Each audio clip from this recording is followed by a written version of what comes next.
All right. So this is what it looks like. This is like where if I were bald, I think. So yeah. So my hair is pulled back in a uncosmetic way.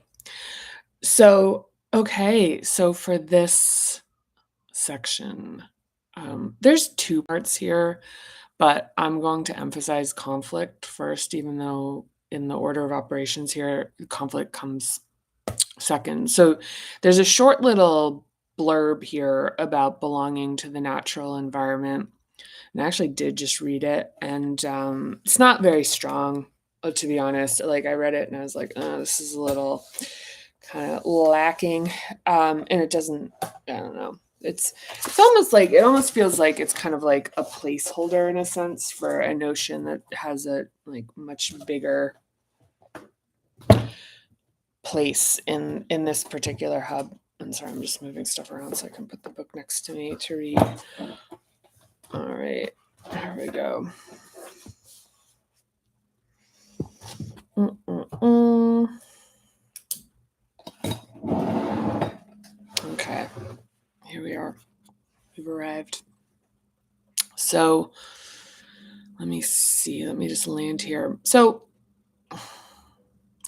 a couple of things before I jump in, and kind of in video diary style of reading this, and talking about how right now some of these, in reading these, like reading the section yesterday, which was the belonging to yourself with self acceptance and self love, and just taking note of where I'm like, okay, this is like a starting point on this, and that there's more. Like I think there's just there's more nuance and dynamic in it. It also happens to be like I'm in process with it right now, like in my own practice. So it's like seeing that evolve and experiencing it. And so to that point, I want to make special note that this is really hard. And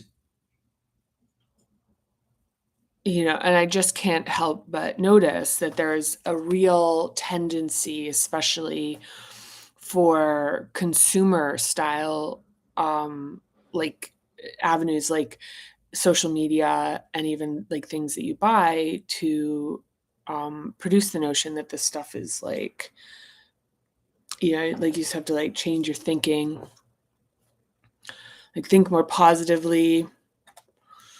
Um, yeah, but the thing is that is like, it's kind of like gaslighting yourself to be like, if you really think about it, this isn't that bad. But what we're talking about is the lens that we're perceiving our life through has been altered.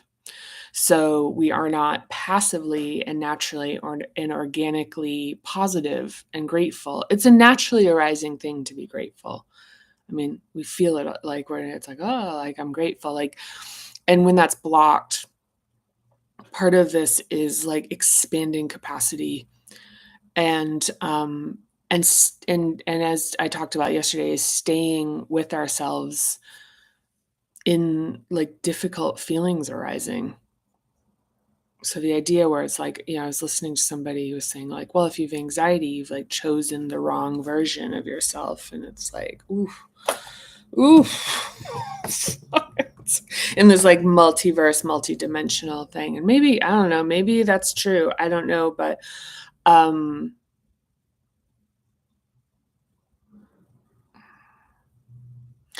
well, it's true for somebody, it's true. It's like, or it's true, felt true for somebody enough to say it, and who knows to what extent that is. But um so there's a couple things as far as like sharing um tools in this process, and one of them is like, okay, so like the difficult feelings arise, and like we feel them with specificity. So it's like we find the sensation, it's find the temperature, find the location, find its movement, find how it's like existing, like the qualities that it has that you'd use to describe it. And then also associating kind of like emotional qualities to it. So there's the sensation and then the emotional qualities associated with it. And feeling it. And so if it gets to be, so it's kind of like staying with it. And then once it gets to be like just like a little too relentless, is to tell it, to say, hey, Katie, hey, fill in your name. Hey, I don't like that feeling. I don't like this feeling. This doesn't feel good.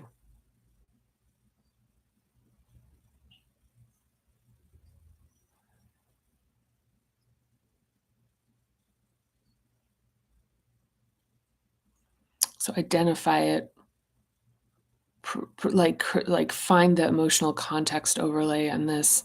And now, so this is like reflex, emotion, and logic. Then it's talk to it,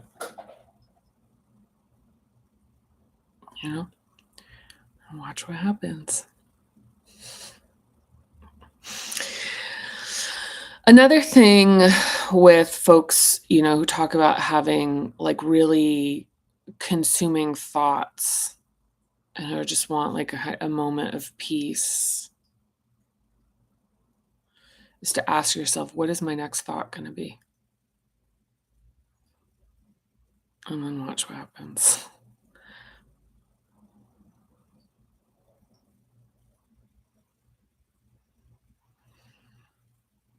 Yeah. But instead of dissociating, so going back to the thing of like feeling the emotion, like real, like feeling the feeling, like connecting, like what the name, like naming it, and then talking to it and saying, I don't like feeling like this. I don't like this feeling. Um, the importance of this is like we're not dissociating from it. This is about a relationship with ourselves. So it's learning to have conversations with ourselves, to like be in relationship, to remain present, to remain communicative.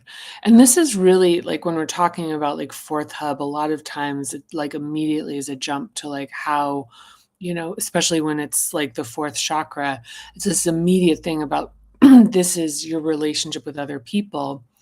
But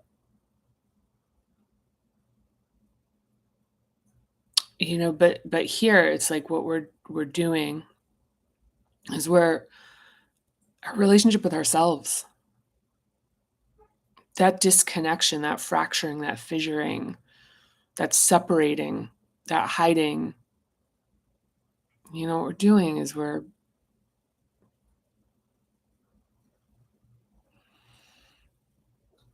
mending that. And when we're better at our relationship with ourselves, our relationship with everyone else has changed. Our relationship with everyone else has changed. And the crucible of love with another human being can also be a catalyst for this type of growth. But what I want to introduce here is the idea of like finding this work within ourselves.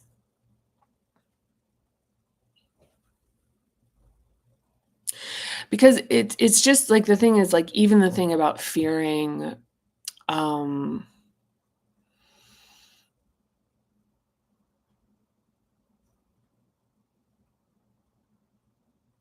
criticism, like fearing what people are going to say about you.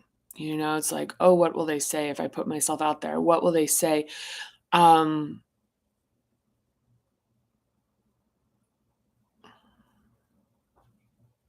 that when it's resolved within us, there's just you can't nobody can get to it because there's nothing to get to.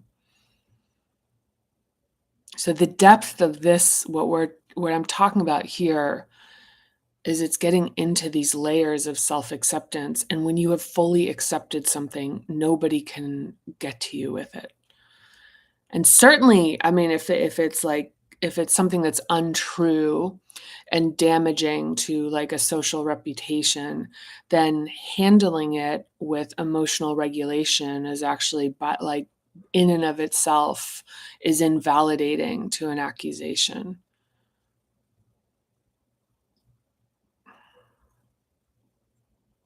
You know, becoming defensive is a validation, firing back is a validation.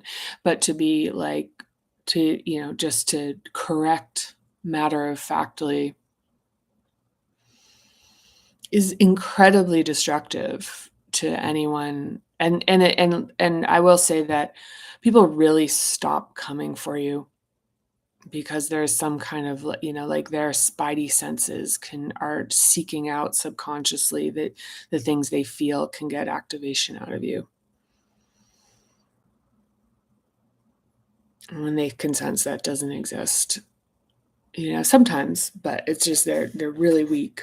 They're really weak. A lot of this stuff is literally, as kind of previously discussed, it gains its power by having it be believed to be true. And so if we don't participate in it, it's revealed for the reality that it is, for what it is, which is a tiny little thing. So I'm going to read and we'll see what happens here.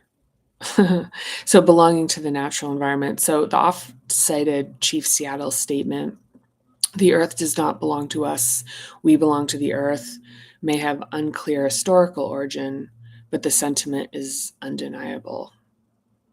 In our modern homes and lives, the natural world is often viewed through a window as though it's distant and separate from us, yet the relationship we have with the environment is profoundly intimate.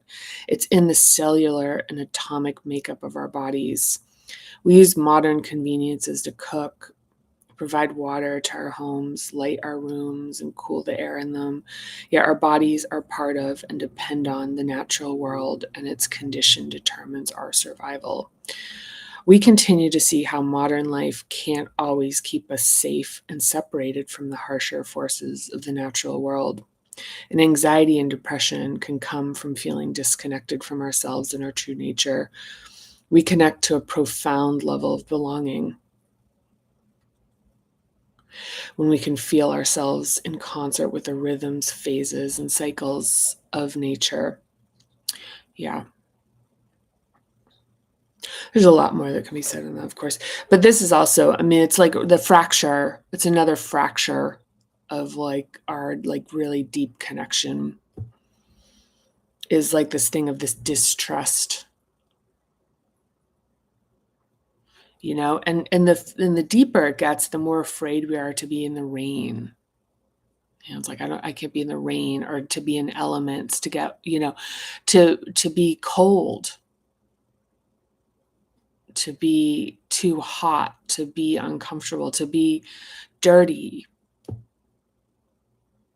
Like there was somebody, when I was researching this, and this got like significantly cut down, there was this thing where this journalist said, I like nature, I just don't like to get any of it on me. And that's one of those things where it's like it's kind of relatable. Like, but I remember that it's just really being like, that's like a whole thing. And by the way, in that thing, by the end, they were like basking in it, the thing. I won't get into the whole thing of it, but anyway. Okay, yeah, look. I mean, that's really why spending time in nature, like if you camp, if you hike, if you whatever, it's kind of like this inexplicable thing that happens in you, and back to even the beginning of the book where it's like the nature of our life is not a problem to be solved. It's this like walk in the woods.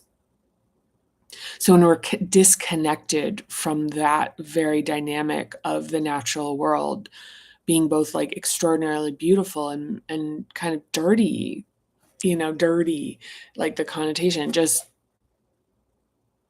like having a more dynamic suite of notes and sensation.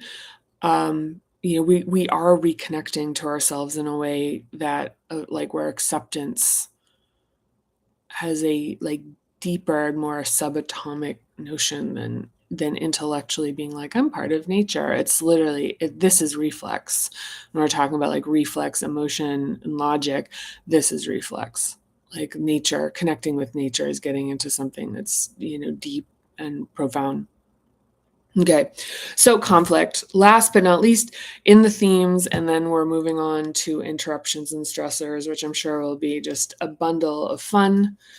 I will tell you that my process in this is surprising me with how challenging it is. And I share that because I think it's important to note that I'm not preaching this from a pulpit, and I'm not holding this at arm's length. I am a practitioner of this, and my understanding of the experience is, contains empathy. Empathy is part of it. So, okay, so let's read about conflict.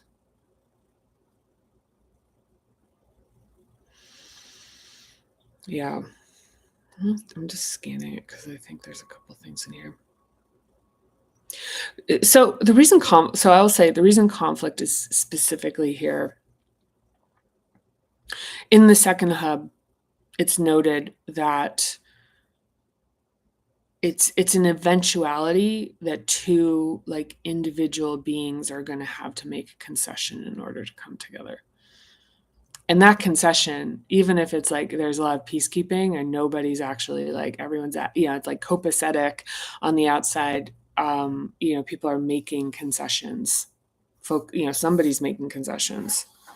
It's like, oh, it's so easy, right? Like this thing, where it's like so in conflict avoidance and even teaching people how to exist, to have conflicts, because part of the thing is fearing being disliked, fearing being what's it called, banished, in a sense, being seen as mean, just having people be angry at you, not feeling your worth enough, that standing up for what is important to you, not feeling that strongly enough. Conflict is really loaded, and there aren't many. It's a real skill. So okay, so I'm gonna read. We'll see what happens. I'm probably gonna repeat everything I said. So, the crucible of transformation is experienced in conflict resolution.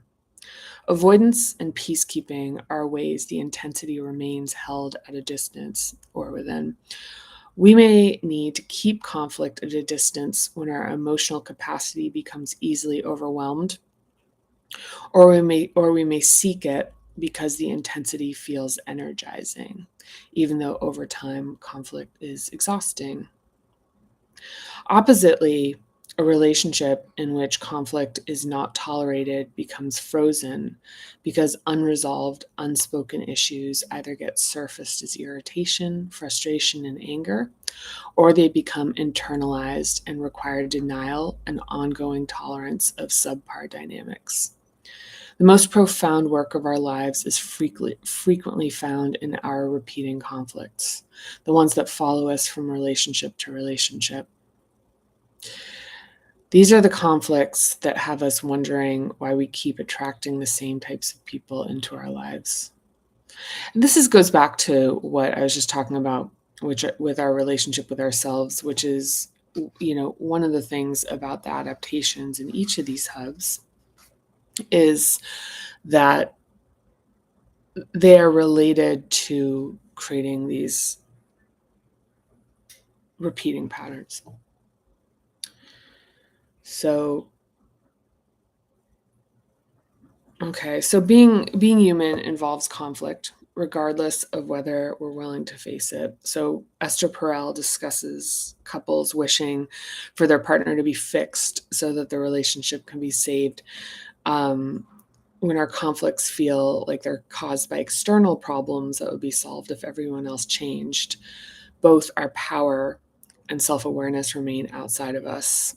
So yeah, I mean, this is like an entire book about the inside jobbiness of all this. So these are the conflicts that have us wondering why we keep it. Oh, beep. Here we go. Perel explains that conflicts are not about the subject matter. Instead, they deal with three predominant underlying themes: power and control. Who in a relationship gets prioritized? Care and closeness. Do you feel supported? Does your partner have your back? And respect and recognition. Do you feel valued?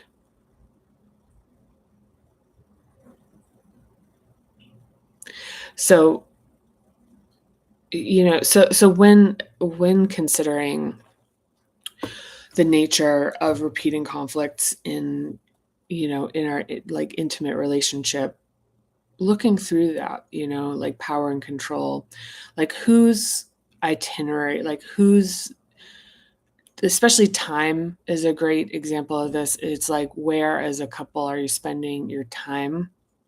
And are these things that really map more strongly to one partner, like um interest more than the other, or like, yeah. So there's a lot more dynamic to that, certainly. And then care and closeness. Do you feel supported? Does your partner have your back? You hear this a lot. Like, this is something where it's like, I just didn't feel like you had my back in that, and sometimes that'll kind of shows up where, where someone's like, I'm just trying to see both sides of the story, or remain sort of open, where it's like, in that partnership, to feel like that person really does have your back. Like, and it's not really about a logical just like thing about whether there's another way to see things. It's just being supported. And so respect and recognition. Do you feel valued for your contribution in the relationship? So it's like, that's one thing. It's like, do you feel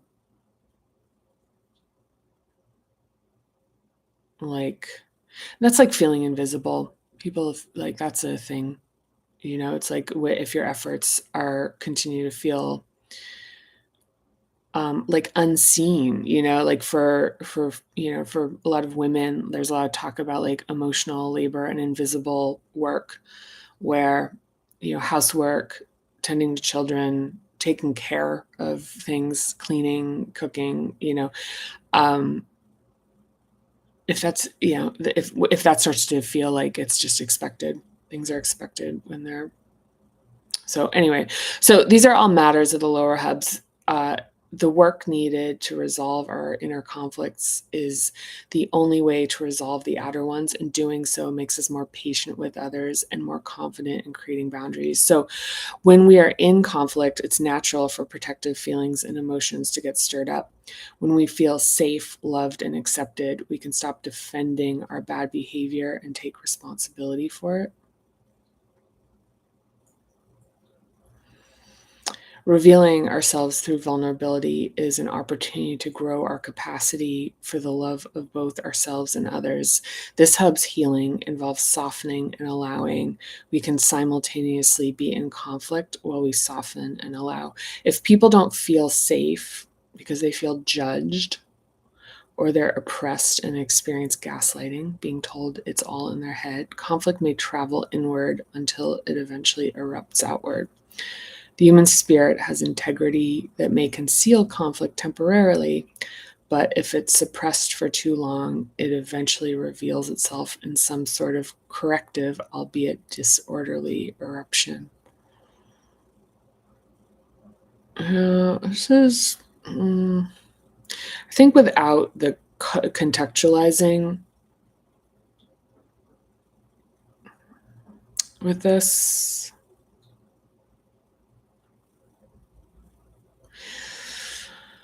So, because I think this can read as is a bit like victim blamey, which is like what this really, is like what how I see this in reading this is that if we're externalizing our power in terms of like with validation,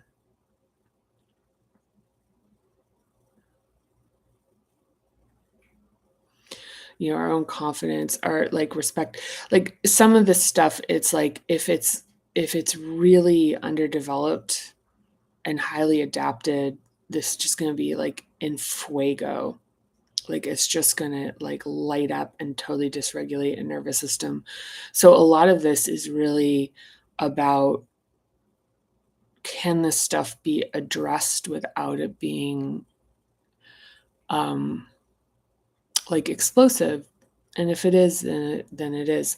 And then, one of the things too is like that's not addressed here is this isn't really that great. Actually, I'm going to say this section isn't that good.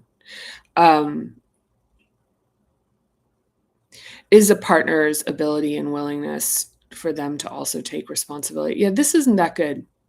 This isn't that good. What are you going to do? It can't all be winners. All right. So that's it for me.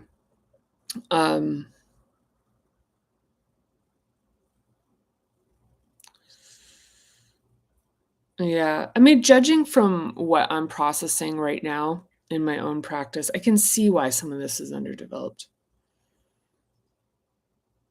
I can see why some of these topics like really like leave some kind of meat on the bone, so to speak. Because right now, I mean, in real time, my own development is occurring in this hub. And it's really painful. Because it goes really deep. Yeah. It's very well, yeah.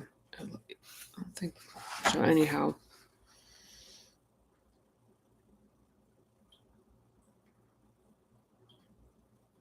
Yeah, I guess it's kind of like a slightly decent kind of thing, but it's not really getting to. This is, like I will say right now, I do not have a very succinct um like notion on this, for the simple reason that the conflict as it relates to resolving the fourth hub is, it's multi-directional. So what I look at this and it's like in some ways this is kind of like a thing. It's like, oh, this is how conflict is going to surface in a relationship. But ultimately, that's not what this book is about. And the positioning of it is really about the conflicts within ourselves. And I feel like that would have been better positioned to actually be talking about what I was talking about earlier in this session, about our inner resolution, and not to externalize it in terms of how that plays out, because there's complexity that's just not addressed here. Yeah.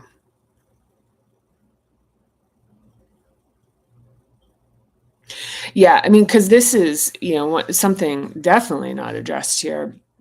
If we are going to talk about externalizing conflict here, is that when people, when folks in this process with Parinama, one of the things that's, before the book, after the book, is the impact on the relationships that I'm going to include myself on this, have with other people.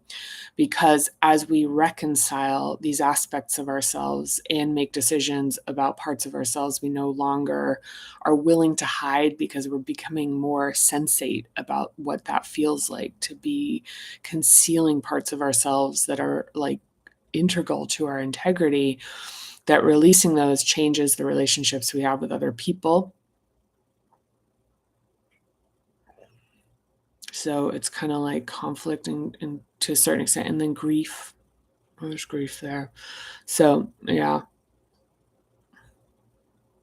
Yeah, I feel like these 2 pages are like a second edition worthy. There's like a second version that's better. But, I mean, look, here's the thing. It's kind of like, I will say that, when I find the imperfections in the book through reading it, um, there's also kind of a part of that I like, which is that, the idea that this was supposed to be like a fully formed notion that anything could like stop living, any creation can just literally like exist frozen in a moment in time as an absolute truth. And that this is something that, you know, I mean, it needed to stop at some point, like in creating this book, it needed to stop at some point. I mean, to just sit and, um, toil over some notion of like being like getting everything right. That was something that I was aware of. I was like, look, there's just a point where it's like really close enough. And some of this stuff is placeholder, like belonging to the natural environment, much more, really bigger concept here. Bigger concept. But look, there's a little placeholder. Maybe you're going to write something about it. This isn't just me. This is, I mean, this book's like something I wrote, but I'm hoping this is a jumping off point for other people's processes to consider these things. And I think that one of the things about having some of these like missing, kind of feeling like they're sort of like off, is that it does it's like it really opens up even more of an opportunity for like kind of processing and conversation. So yeah, that's it. That's it. That's it. All right. Thank you. Thank you. Thank you. And I really appreciate and feel a lot of gratitude for you watching this and caring about your own process in whatever stage it's in. It's your process. I'm talking about this from here. Yeah, I'm extraordinarily grateful for this. It's really hard, I will say right now. And for me right now, it is very hard. It's very hard. And so I say this with great empathy for knowing what this is like to go through this. So, yeah, with that said, thank you. And I will see you next time. Bye for now.